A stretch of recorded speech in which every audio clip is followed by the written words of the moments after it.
Alhamdulillah wassalatu wassalamu ala Rasulillah wa ala alihi wa ashabihi wa man wala. Bapak-bapak, ibu-ibu, saudara-saudara sekalian, Assalamualaikum warahmatullahi wabarakatuh.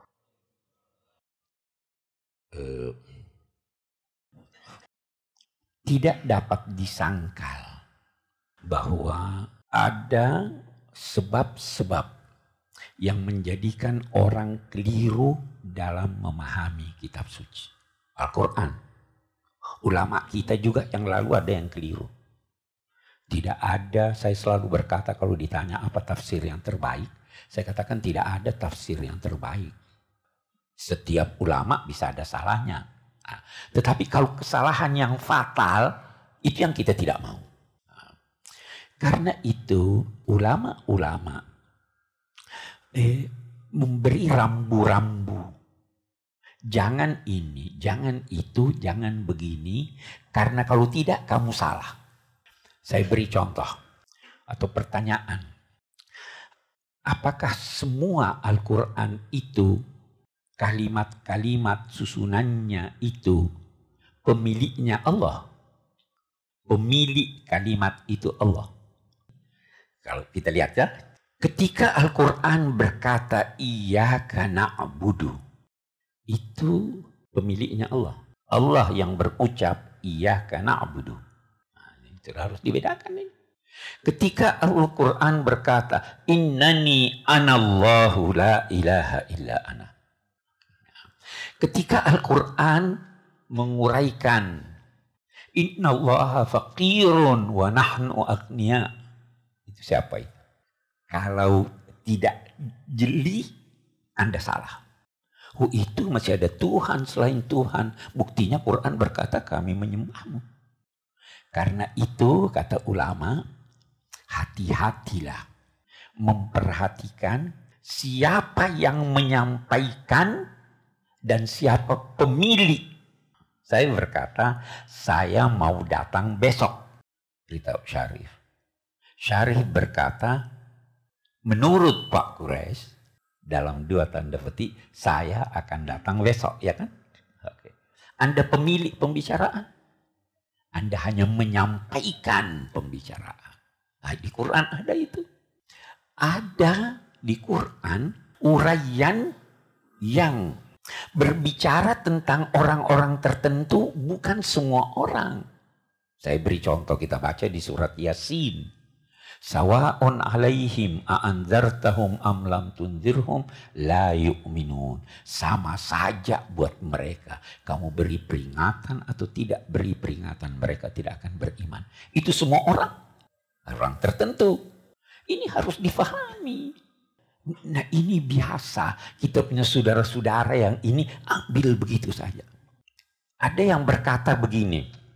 Itu menurut Al-Quran, godaan perempuan lebih berbahaya dari godaan setan. Betul enggak? Ya, kita baca Quran katanya. Di Al-Quran di surat Yusuf itu dikatakan inna kaidakunna azim. Sesungguhnya tipu daya kalian wahai Zulaiha dan teman-temannya itu sangat besar. Di tempat lain Allah menyatakan inna kaidasyaitani kana dha'ifa. Tipu daya setan itu lemah. Nah, siapa sekarang yang lebih besar? Ya kan? Lebih besar godaan. Itu salah. Karena yang berucap inna kaidakunna azim, suami yang selingkuh istrinya. Sedang yang berucap inna kaidasyaitani dha'ifa, itu Allah yang mengarahkan pembicaraan itu kepada orang-orang. Jadi beda, jangan bandingkan. Anak kecil mau angkat meja ini berkata, waduh berat sekali nih. Saya suruh anak muda, ringan nih. Itu seringkali salah seperti itu. Nah ini, kesalahan itu banyak sekarang terjadi. Padahal tidak demikian, tidak demikian. Belum lagi kesalahan-kesalahan, penafsiran-penafsiran yang salah karena tidak tahu bahasa. Saya beri contoh, ini ada di Indonesia seperti itu. Dia katakan begini, sebenarnya manusia pertama itu perempuan, bukan laki-laki. Kenapa? Dia bilang baca Quran. Apa di Quran? Ya ayuhan nasu taqu rabbakumul ladzi khalaqakum min nafsin wahidah wa khalaqa minha zaujaha. Dia katakan nafsin wahidah, wahidah itu menunjuk feminin. Khalaqa minha zaujaha, dia ciptakan dari yang feminin ini zauj, suaminya. Jadi siapa yang lebih dulu? Ini orang gak ngerti bahasa ini. Dia tidak tahu bahwa nafs itu muannas majazi. Dia tidak tahu bahwa zauj itu bukan berarti suami. Zauj itu berarti pasangan. Masih ada yang lebih fatal dari itu. Dia katakan di Al-Quran itu sudah disebut pulau buton. Di mana? Al-Butun ada di sana. Ada itu. Ada bukunya. Ini bahayanya. Belum lagi nanti dan itu terlalu banyak yang semacam itu. Tidak tahu bahasa. Tidak tahu konteks. Dulu pun kita baca di Quran. Laisa 'alal ladzina amanu wa 'amilus shalihati junahun fima ta'imu. Tidak ada dosa bagi orang-orang iman, orang-orang yang beriman dan bertakwa terhadap apa yang mereka makan dan minum. Nah, boleh minum. Boleh minum khamr, tidak ada dosanya. Karena ayat ini berkata tidak ada dosa bagi orang beriman dan beramal soleh atas apa yang mereka minum. Ini nggak tahu persoalan ini orang.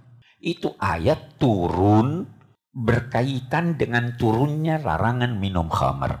Terus ada yang bertanya, wahai Nabi, ini saya punya teman-teman, kita punya keluarga. Dulu suka minum, sekarang mati, sekarang sudah dilarang. Ini bagaimana mereka itu? Turun itu ayat. Tidak ada dosa bagi beriman dan beramal soleh menyangkut apa yang dulu masih hidup dia minum sebelum adanya larangan. Begitu seterusnya. Oke. Saya tidak ingin panjang-panjang, saya hanya ingin berkata begini. Ini bahaya, yang kita hadapi ini bahaya. Karena orang-orang yang menulis itu punya gelar-gelar. Doktor-doktor itu. Buat saya katakan, kalau beda penafsiran silahkan. Tapi satu yang saya ingin garis bawahi, jangan berkata Al-Quran budaya. Saya kalau ditanya di UIN, saya katakan begini. Mestinya mereka itu mempelajari dulu Al-Quran dari segi kemukjizatannya. Benar enggak ini Quran dari Tuhan? Itu bukti-buktinya ada. Banyak, bukan cuma ada, banyak. Ketika kaum musyrik berkata begini, itu di akhir surah Ar-Ra'd. Lasta mursalan, engkau wahai Nabi Muhammad bukan utusan Tuhan. Nabi Muhammad diperintahkan oleh Allah menjawab, cukuplah Allah menjadi saksiku dan orang-orang yang memahami kitab suci ini. Allah menjadi saksi karena di kitab suci ini dia katakan innaka laminal mursalin, ya kan? Tuhan bersumpah innaka laminal mursalin. Cukup dia jadi saksiku.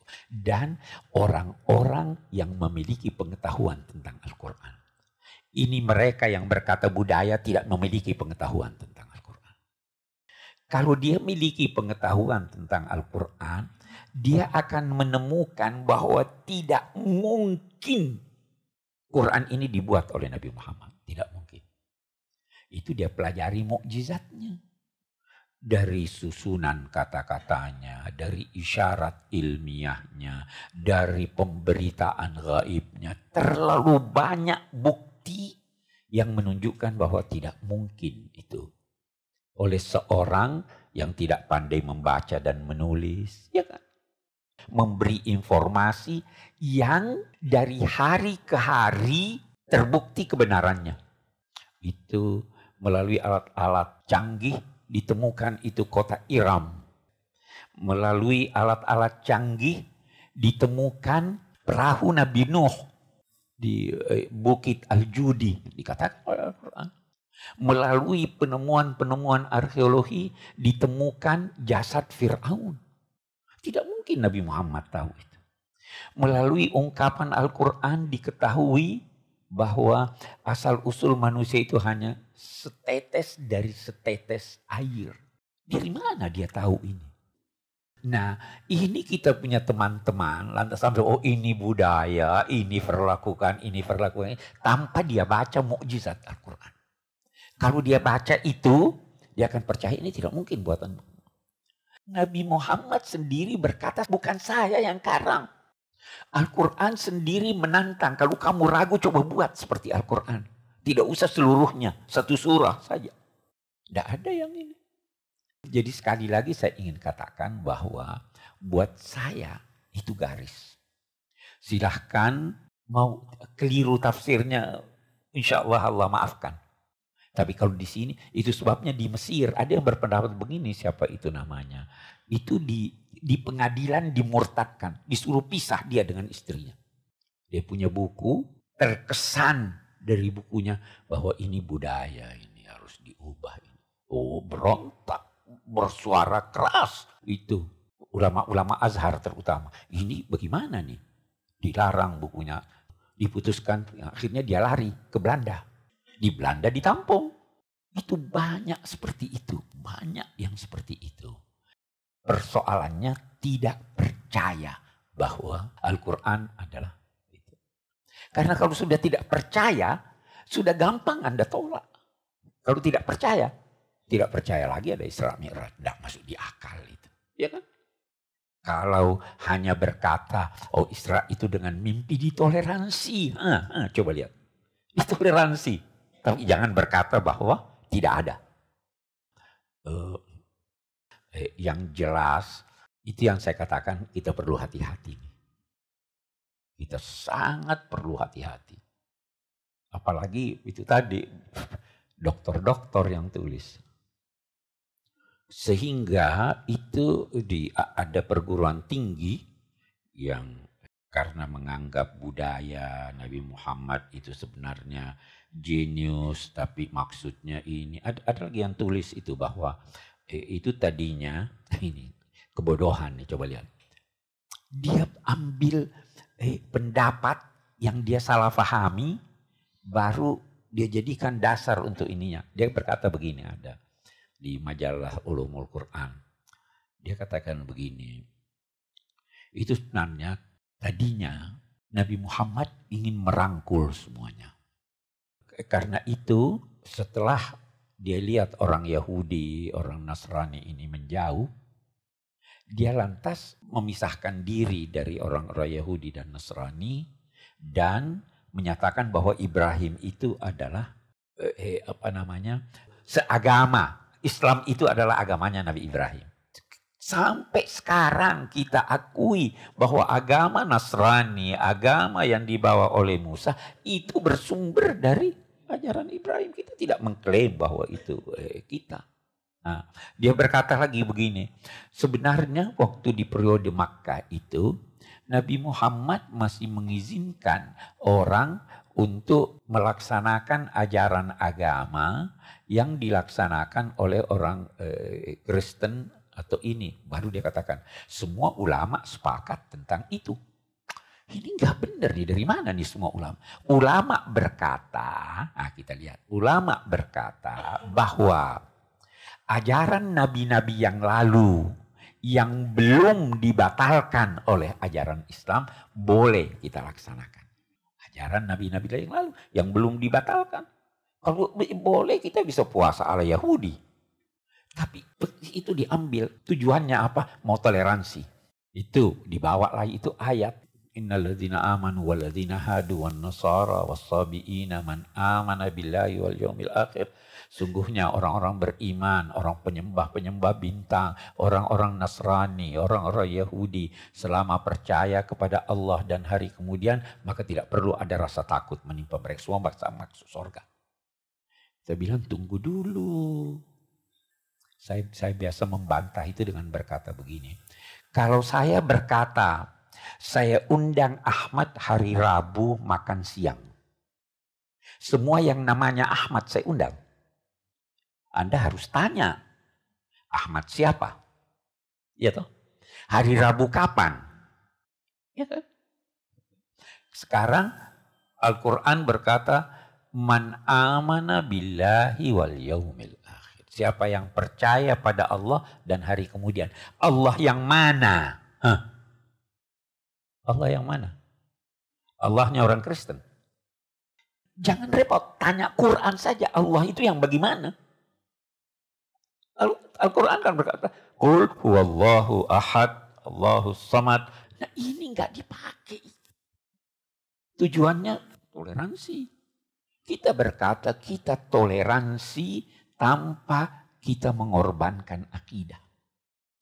Kita melaksanakan akidah tanpa mengorbankan toleransi.